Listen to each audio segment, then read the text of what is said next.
नमस्कार साथियों, मैं कुलदीप कुमावत स्वागत करता हूं मेरे YouTube चैनल के स्टडी सेंटर पर।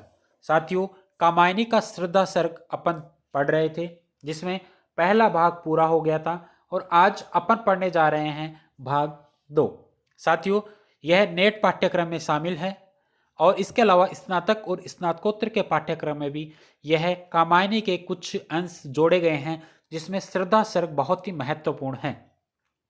साथियों, वीडियो को अंत तक जरूर देखें। इसके जो जो पद हैं वह सारे पद आपको उसकी व्याख्या सहित मैं आपको समझाने जा रहा हूं और इसके अलावा प्रसाद से संबंधित जो भी जानकारी है वो आपको डिस्क्रिप्शन में उपलब्ध होगी। देखते हैं। इसके अलावा नेट का जो पाठ्यक्रम है उसके नाटक है, कहानी है, पद्य है, शुक्ल के कथन है, निबंध है, वह सारे उनके लिंक डिस्क्रिप्शन में उपलब्ध हैं। चलते हैं भाग 2 की तरफ।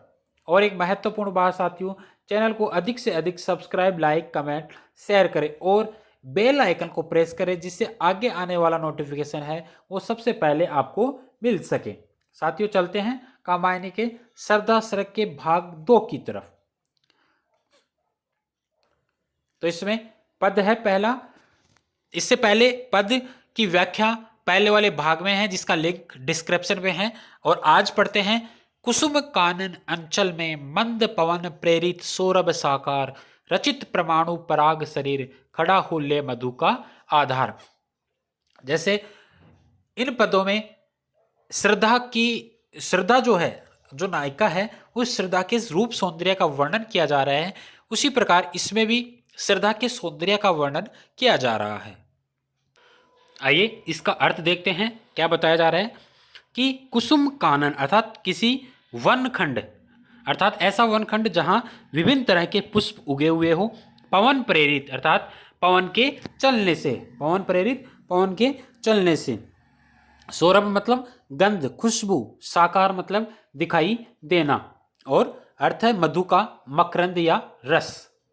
ठीक है साथियों, तो क्या बताया जा रहा है, मतलब श्रद्धा की प्रशंसा या श्रद्धा के रूप सौंदर्य का वर्णन करते हुए कवि प्रसाद जी क्या कह रहे हैं कि किसी वन खंड में, ऐसा वन खंड जहां विभिन्न तरह के पुष्प उगे हुए हो और मंद पवन के चलने से गंध की ऐसी लहर उत्पन्न हो, गंध की, सुगंध की ऐसी लहर उत्पन्न हो जो विभिन्न तरह के रस से भीगे हुए पराग के कणों से युक्त होने के कारण दिखाई देने लगी।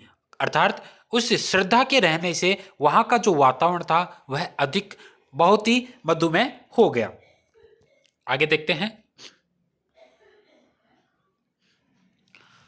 और पढ़ती हो उस पर शुभ्र नवल, मधुरा का मन की साध, हंसी का मद विह्वल, प्रतिबिंब मधुरिमा खेला सदृश अबाध। बहुत ही सुंदर पद है। शुभ्र मतलब उजली, शुभ्र मतलब उज्ज्वल या उजली। नवल मतलब नवीन। मधुराका, मधुराका तो यहाँ है वसंत ऋतु की पूर्णिमा की चांदनी रात। जो वसंत ऋतु होता है, उस वसंत ऋतु में पूर्णिमा की जो चांदनी की रात है उसे मधुराका बताया गया है। और मन की साध मतलब मन को प्रिय लगने वाली। और मद विह्वल मतलब मदमस्त। प्रतिबिंब आभा, मधुरिमा मधुरता। और खेला, खेला मतलब खेल, क्रीड़ा करना। अबाध मतलब निरंतर। क्या अर्थ है कि और उस वनखंड में उस पर मन को प्रिय लगने वाली नवीन वसंत की पूर्णिमा की रात भी, रात की चांदनी पड़ जाए, उस झलक में मकरंद से सनी सुगंध की वह उज्जवल लहर जैसी लगती, वैसी ही उस रमणी के अधर पर, उस रमणी मतलब रमणी कौन है, श्रद्धा, उस रमणी के अधर पर रम्य क्रीड़ा करने वाली अर्थात मधुरता से मंद मंद उठने वाली मुस्कान की वह मंद झलक, मस्त झलक थी। बहुत ही सुंदर है। क्या बताया जा रहा है कि मतलब पहले वाले पद का और इस वाले पद का अर्थ जोड़ के पढ़ा जाए तो कि वहां पर बहुत ही सुंदर सुंदर पुष्प विभिन्न तरह के लगे हुए हैं, जिनकी जो महक है वह चारों तरफ फैल रही है और वह विभिन्न पराग के कणों से युक्त है। वह हवा, वह गंध रस के कणों से युक्त है और उस पर भी मन को प्रिय लगने वाली नवीन वसंत की पूर्णिमा की रात की चांदनी पड़ जाए, उस मतलब उस हवा पर अगर बसंत की पूर्णिमा की चांदनी पड़ जाए तो उस झलक में मकरंद से सनी हुई अर्थात विभिन्न तरह के रस से सनी हुई वह सुगंध की जो उज्जवल लहर है चारों तरफ फैलती है, वैसी ही रमणी के अधर पर रम्य क्रीड़ा करने वाली मुस्कान की मस्त झलकती। कहने का आशय इससे पहले वाले पद और इस पद में जो नायिका की जो मुस्कान है, नायिका की जो मुस्कान है उस मुस्कान के सौंदर्य का अपूर्व मतलब इतना अपूर्व शैली में वर्णन किया जा रहा है, अर्थात ऐसा वर्णन पहले किसी अन्य कवि ने नहीं किया। श्रद्धा के अधर की मुस्कान रेखा के निर्माण कई वस्तुओं से हुआ, जैसे वह गंध की लहर थी, वह गंध की लहर मुस्कान, वह मकरंद से भीगी थी, वसंत की चांदनी से वह धुली थी। इस प्रकार क्योंकि मुस्कान का रंग भी क्या माना जाता है, श्वेत माना जाता है, और उसके उस ज्योत्सना स्नात और वह चांदनी का रंग भी कैसा है, सफेद है। इस प्रकार श्रद्धा युवती है, इसलिए उस चांदनी को वसंत की पूर्णिमा की चांदनी माना। उसके मुख से गंध निकलती थी, अतः होठों पर मुस्कान को सुगंधित रखा, और रस तो उन अधरों में भरा हुआ ही था। आगे देखते हैं। कहा मनु ने नभ धरणी बीच, बना जीचन रहस्य निरूपाय, एक अलका सा जलता भ्रांत, सुनने में फिरता हूं असहाय। रहस्य मतलब उलझन, उल्का मतलब प्रज्वलित या टूटा हुआ, या जीवन है ये जीवन, ठीक है। और भ्रांत मतलब भटकता हुआ। क्या बताया जा रहा है कि मनु ने उत्तर दिया, कहा मनु ने उत्तर दिया कि नभ धरणी बीच अर्थात इस आकाश और पृथ्वी के बीच मेरे जीवन की उलझल दूर होने का कोई उपाय नहीं है। नभ धरणी बीच बना जीवन रहस्य निरु उपाय, अर्थात इस आकाश और पृथ्वी के बीच मेरे जीवन की उलझल दूर करने का कोई उपाय नहीं है। जैसे टूटा हुआ तारा जलते जलते सोने में बिना किसी आश्रय के भटकता फिरता है, एक उल्का सा जलता भ्रांत सुनने में फिरता ऐसा है कि जिस तरह से टूटा हुआ तारा है वह जलता हुआ पूरे सुने आसमान में बिना किसी आश्रय के भटकता रहता है, उसी प्रकार मैं अर्थात मैं कौन, मनु, अपने दुख के लेकर, अपने दुख के जलन को लेकर इस निर्जन वन में घूम रहा हूं, अर्थात मेरा सहारा देने वाला कोई नहीं है। किसका उत्तर दे रहा है, श्रद्धा को उसके प्रश्नों का उत्तर दे रहा है। आगे देखते हैं। सेल निर्झर न बना हत भाग्य, गल नहीं सका जो कि हिमखंड, दौड़कर मिला न जल निधि अंक, आह वैसा ही हूं पाषंड। सेल मतलब पर्वत, हत भाग्य मतलब अभागा व्यक्ति, हिमखंड मतलब बर्फ का टुकड़ा, जल निधि मतलब समुद्र, अंक मतलब गोद, पाखंड पाषंड ये पाखंड है, सॉरी ये मिसप्रिंट है, अभागा जीवन। मनु कह रहा है कि मैं उस जड़ बर्फ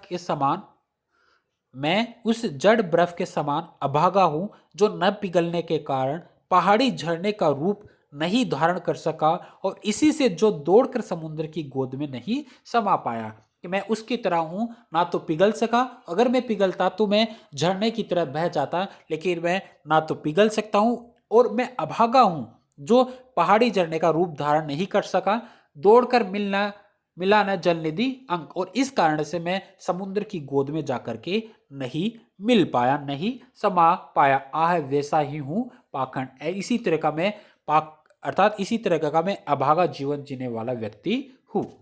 आगे देखते हैं।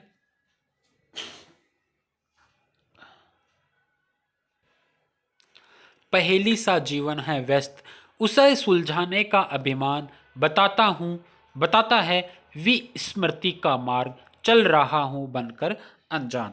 बहुत ही सुंदर। व्यस्त मतलब उलझन में, विस्मृत मतलब कुछ समझ में ना आना, भूल जाना, चल रहा हूं दिन काट रहा हूं, कि मेरा जीवन पहेली के समान उलझन में है, व्यस्त है, मैं उसे सुलझाने का प्रयत्न करता हूं, विभिन्न तरह का प्रयत्न मैं कर रहा हूं, बताता है विस्मृति का मार्ग चल रहा हूं, लेकिन मेरे कुछ भी समझ में नहीं आ रहा, मैं अपनी जो जीवनचर्या है उसको भी भूल जा रहा हूं,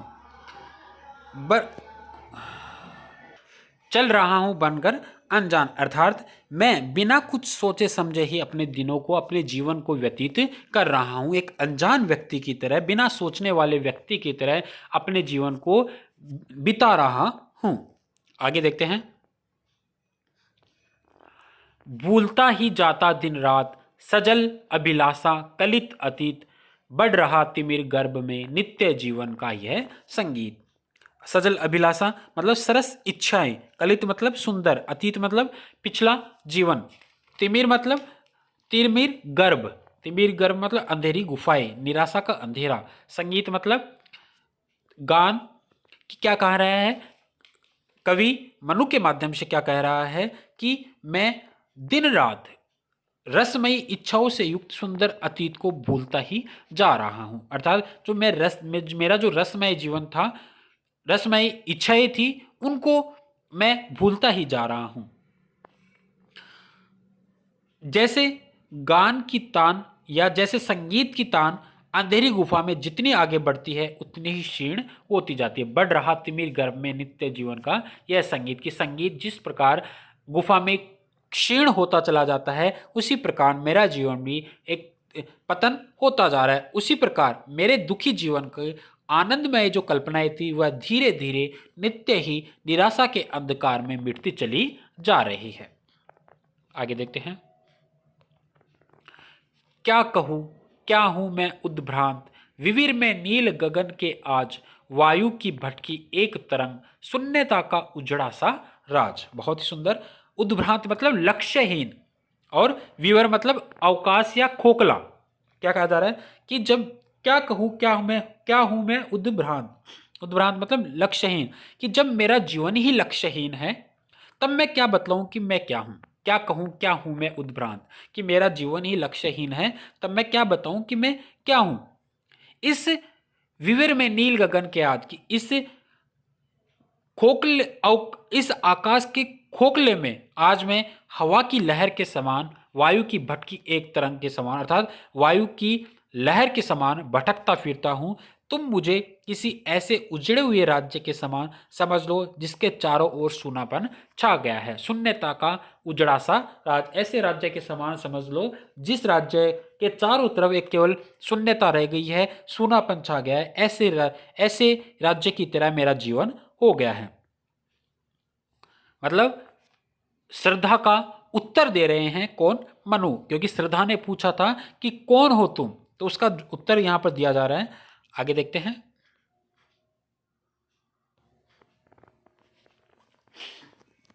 एक एक स्मृति का स्तूप अचेत, ज्योति का, तो इसमें क्या होगा? एक स्मृति का स्तूप अचेत, यहां मैं स्मृति का एक चेतनाहीन टीला हूं, ज्योति का धुंधला सा प्रतिबिंब और जड़ता की जीवन राशि, सफलता का संकलित विलंब। क्या कहा जा रहा है? स्तूप का अर्थ किससे ले सकते हैं? कोई टीले से ले सकते हैं, टीला। ज्योति मतलब प्रकाश युक्त कोई पिंड, जैसे सूर्य या चंद्रमा। संकलित मतलब इकट्ठा, संकलित मतलब इकट्ठा, और संकलित विलंब देर में और देर। देखो, मैं विस्मृति का एक चेतनाहीन टीला हूं, अर्थात टीले के समान जड़ हूं। कौन कह रहा है? मनु कह रहा है। और सुंदर भूतकाल की सब बातें भूल चुका हूं, अर्थात मेरा जो इतिहास था उस इतिहास की सभी बातें मैं पूरी तरीके से भूल चुका हूं, अचेत हो चुकी है। ज्योति का धुंधला सा प्रतिबिंब और जड़ता की जीवन राशि, किसी प्रकाश पिंड के आगे बादल इत्यादि के छाने से जैसे उसका धुंधला सा प्रतिबिंब पड़ता है, वैसे ही मेरी गति समझो, अर्थात कीर्तिमान देव जाति का मैं शूद्र वंशज हूं।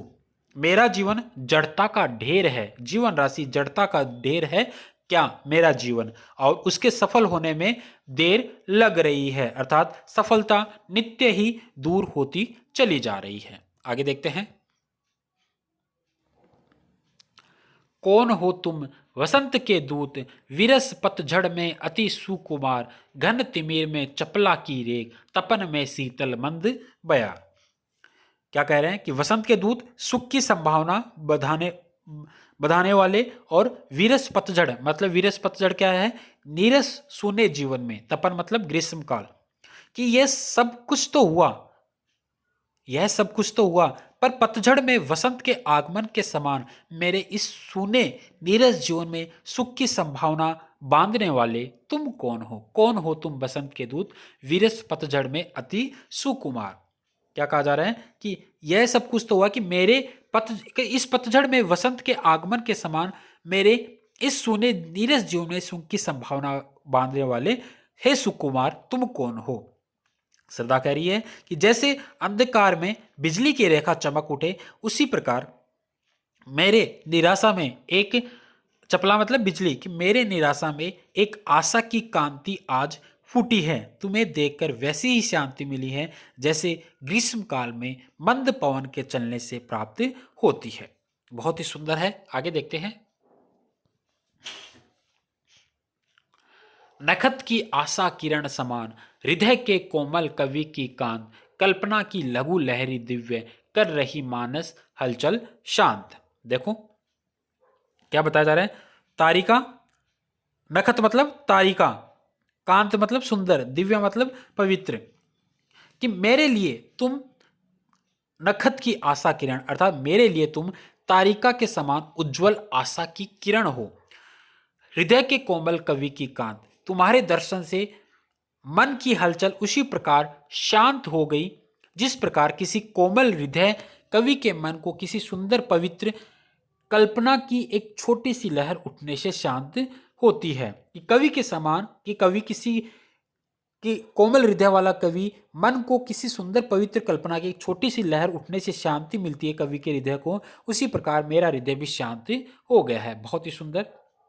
किसको देखने पर? मनु श्रद्धा को जब देखता है। आगे देखते हैं। लगा कहने आगंतुक व्यक्ति मिटाता उत्कंठा स विशेष, दे रहा हो कोकिल सानंद सुमन को जो मधुमेह संदेश।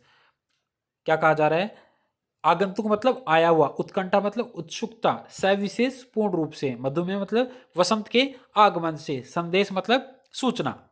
कि जो प्राणी मनु के निकट आकर खड़ा हो गया था, कौन? श्रद्धा, उसने मनु की उत्सुकता को मिटाने के लिए फिर कुछ कहना प्रारंभ किया। लगा कहने आगंतुक व्यक्ति, आगंतुक कौन है? श्रद्धा, कि उसने उसकी उत्कंठा को, किसकी उत्कंठा को? मनु की उत्कंठा को शांत करने के लिए कुछ कहना प्रारंभ किया। दे रहा हो कोकिल सानन, और जैसे कोकिल प्रसन्न होकर पुष्प को वसंत के आगमन की सूचना दे, उसी प्रकार सुमन को जो मधुमेह संदेश, उसी प्रकार उसकी वाणी ने, श्रद्धा की वाणी ने मनु के आगामी जीवन में सुख की संभावना बंधाई। बहुत ही सुंदर। आगे देखते हैं। मतलब मनु की श्रद्धा से बातचीत चल रही है और मानो कोई पुरुष बोल रहा हो, जैसे कहने लगा आगंतुक व्यक्ति। प्रसाद महिलाओं को भी कभी कभी पुल्लिंग में संबोधन करते थे, तो ध्यान रखना। आगे देखते हैं। भरा था मन में नव उत्साह है, सीख लूं ललित कला का ज्ञान, इधर रही गंधर्वों के देश, पिता की हूं प्यारी संतान। क्या बताया जा रहा है? ललित कला मतलब वास्तु निर्माण या भवन निर्माण, मूर्ति, चित्र, संगीत, काव्य कलाओं में से कोई एक कला ही क्या कहलाती है? ललित कला। इसके अलावा गंधर्वों के देश अर्थात गांधार प्रदेश में, कि अपने पिता की मैं अत्यंत प्यारी पुत्री हूं। कौन कह रहा है? यह श्रद्धा कह रही है। भरा था मन में नव उत्साह है, सीख लूं ललित कला का ज्ञान, कि मैं अपने पिता की अत्यंत प्यारी पुत्री हूं। मेरे मन में नवीन इच्छा जगी कि मैं गांधार प्रदेश में रहकर ललित कलाओं का अभ्यास करूंगी, गंधर्वों के देश में रहकर ललित कलाओं का अभ्यास करूं। यह मेरी इच्छा, मेरे मन में नव उत्साह उत्पन्न हुआ, इसी कारण से मैं इधर आई हूं। आगे देखते हैं। घूमने का मेरा अभ्यास बढ़ा था, मुक्त व्योम तल नित्य कुतूहल खोज रहा था, व्यस्त हृदय सत्ता का सुंदर सत्य। मुक्त मतलब खुले हुए, व्योम तल मतलब आकाश के नीचे, कुतूहल मतलब विस्मय, व्यस्त मतलब उलझन, हृदय सत्ता मतलब मन। हृदय सत्ता का अर्थ किससे लिया जा रहा है? मन से। कि इस खुले आकाश के नीचे मेरे घूमने का अभ्यास दिन प्रतिदिन बढ़ता ही चला जा रहा था। भ्रमण काल में मैंने मुक्त व्योम तल नित्य अर्थात इस खुले आकाश के नीचे मेरा घूमने का अभ्यास बढ़ता चला जा रहा था। भ्रमण काल में मैंने भिन्न भिन्न दृश्यों को देखकर मेरे मन में विभिन्न तरह का विस्मय उत्पन्न हुआ, आश्चर्य उत्पन्न हुआ। अतः मन में उठी उलझन को सुलझाने के लिए मैं उन सुंदर वस्तुओं के सत्य स्वरूप को जानकारी की खोज में रहती थी। अर्थात मेरे मन में जो भी कुतूहल उत्पन्न हुआ, उस सुंदर सत्य को खोज के लिए मैं चारों तरफ भटकती रहती थी। दृष्टि जब जाती हिमगिरी और प्रसन्न करता मन अधिक अधीर। धरा की यह सिकुड़न भयभीत आहे, कैसी है क्या है पीर। हिमगिरी मतलब हिमालय, सिकुड़न मतलब सलवट, पीर पीड़ा। कि हिमालय की ओर जब मेरी दृष्टि उठती, आंखें उठती, तभी मन अधीर होकर मुझसे विभिन्न तरह के प्रश्न पूछता कि किस भय के कारण पृथ्वी के माथे पर यह सलवट पड़ी हुई है, पृथ्वी के हृदय में भला ऐसी क्या पीड़ा है। अर्थात जो हिमालय है उस हिमालय को पृथ्वी की पीड़ा बताया गया है कि पृथ्वी की इस पृथ्वी पर, पृथ्वी की ऊपर, पृथ्वी के हृदय पर यह किस तरह की पीड़ा है कि पृथ्वी के ऊपर क्या है, पृथ्वी के माथे पर विभिन्न तरह की सलवटें पड़ी हुई है। अर्थात मनुष्य जब पीड़ित होता है तो वह चिंतित रहता है और उसके माथे पर सिकन आ जाती है। श्रद्धा हिमालय को पृथ्वी के ललाट की सलवट यहां पर बता रही है। बहुत ही सुंदर कवि की कल्पना है। मधुरिमा में अपनी ही मौन एक सोया संदेश महान, सजग हो करता था संकेत, चेतना मचल उठी अनजान। क्या कहा जा रहा है? मधुरिमा सुंदरता, सोया हुआ, सोया मतलब गुप्त, सजग स्पष्ट रूप से, चेतना भावना, मचल उठी आग्रह करने लगी, अनजान मतलब भोली। कि हिमालय मुझे स्पष्ट रूप से यह संकेत करता प्रतीत हुआ कि उसकी मौन सुंदरता भगवान का कोई महान एवं गुप्त संदेश है। क्या कहा जा रहा है? कि हिमालय मुझे स्पष्ट रूप से यह संकेत करता प्रतीत हुआ कि उसकी मौन सुंदरता भगवान का कोई महान एवं गुप्त संदेश, अर्थात वह हिमालय मुझे कोई ना कोई गुप्त संदेश दे रहा था, एक सोया संदेश की गुप्त संदेश। इस विचार के उठते ही मेरा भोला मन उसे अधिक निकटता से देखने लगा। चेतना मचल उठी अनजान, अर्थात मेरे हृदय में एक अनजान चेतना मचल उठी और मैं उसको देखने के लिए, उस पर दृष्टि बनाए रखने के लिए इधर उधर घूमने लगी। बड़ा मन और चले ये पैर, सेल मालाओं का श्रृंगार, आंख की भूख मिटी यह देख, आहे कितना सुंदर संभार। संगार रमणीयता, आंख की भूख, नेत्रों की तृष्णा, संभार मतलब दृश्य, सामग्री या दृश्य। कि मन में उत्साह के उठते ही मेरे पैर और अधिक बढ़ चले, आगे बढ़ चले। पर्वत की सुंदर रमणीयता, चोटियों में यह देखकर कि वहां अगणित सुंदर दृश्य बड़े हैं, मेरे नेत्रों की सारी तृष्णा पूरी हो गई। आंख की भूख मिटी यह देख, आह कितना सुंदर संभार। की अगणित सुंदर दृश्य आगे है और मेरे सारे नेत्रों की वह सुंदर दृश्य देखकर सारी तृष्णा पूर्ण हो गई। बहुत ही सुंदर साथियों। इसका जो अगला जो भाग है तीसरा, वो जरूर देखें।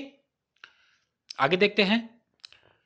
एक दिन सहसा सिंधु अपार, लगा टकराने नग तल शुब्ध, अकेला यह जीवन निरुपाय आज तक घूम रहा विस्रब्ध। एक दिन अचानक सीमाहीन होकर समुद्र पर्वत के नीचे गरजता हुआ टकराने लगा। एक दिन सहसा सिंधु अपार, लगा टकराने नद तल शुब्ध, शुब्ध मतलब गरजता हुआ, निरुपाय मतलब विवश, विश्रब्द मतलब चुपचाप शांत भाव से। कि एक दिन अचानक सीमाहीन होकर समुद्र पर्वत के नीचे गरजता हुआ टकराने लगा और उसी समय आज तक मैं विवश से चुपचाप घूम रही हूं। उसी समय से आज तक मैं क्या कर रही हूं कि विवश होकर चुपचाप घूम रही हूं। यहां देखा कुछ बलि का अन्न, भूत हित रत किसका यह दान, इधर कोई है अभी सजीव हुआ ऐसा मन में अनुमान। बलि मतलब यज्ञ, भूत रहित मतलब प्राणियों के कल्याण में रहने वाला। कि यहां देखा कुछ बलि का अन्न, बलि मतलब यज्ञ, कि यही निकट मैंने यज्ञ से बचे अन्न को देखकर सोचा कि प्राणियों के कल्याण के लिए यह दान किसने किया है। अन्न को देखकर मैंने सोचा कि यह प्राणियों के लिए यह दान किसने किया है। भूत हित रहित, भूत रहित है ये, थोड़ी ध्यान रखना, भूत रहित अर्थात प्राणियों के कल्याण में रहने वाला। कि प्राणियों के कल्याण के लिए यह दान किसने किया है।